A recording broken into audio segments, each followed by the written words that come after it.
কি চিনতে পারলে? হ্যাঁ, ঠিকই ধরেছ। এটা হচ্ছে আমুদে মাছ। এটি এক ধরনের সামুদ্রিক মাছ।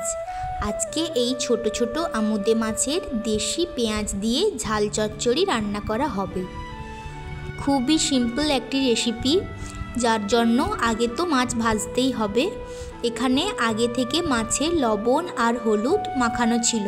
কড়াইয়ে তেল গরম হবার পর মাছগুলো দিয়ে ভালো করে ভাজতে হবে, যেন পুরো মচমচে হয়ে যায়। এদিন বাড়িতে এই মাছটা ভাজা হয়।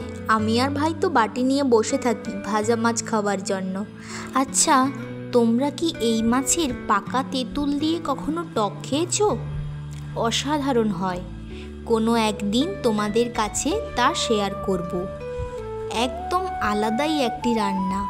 এইভাবে লাল লাল করে মাছগুলো ভাজা হয়ে গেলে কড়াইয়ে তেল দিয়ে, তেল গরম হলে ওতে বেশ কিছু দেশি পেঁয়াজ দেওয়া হলো।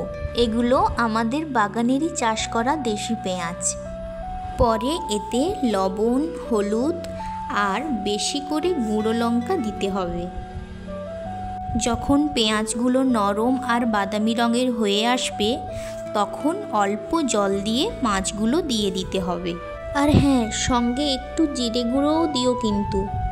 আজকের এই রেসিপিটাতে ঝোল একদমই থাকবে না। মাছের গায়ে যে মশলাগুলো লেগে থাকবে ওই দিয়েই ভাত মেখে খাবে।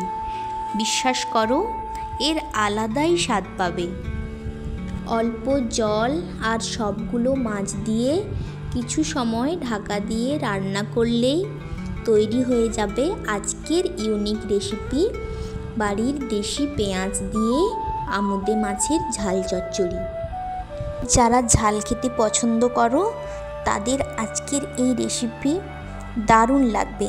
একবার বাড়িতে বানিয়ে দেখো, বারবার খেতে ইচ্ছে করবে।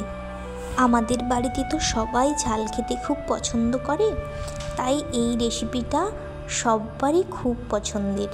বিশেষ করে আমার বাবাই খুব ভালোবাসে এই আমুদে মাছের ঝাল চচ্চড়ি।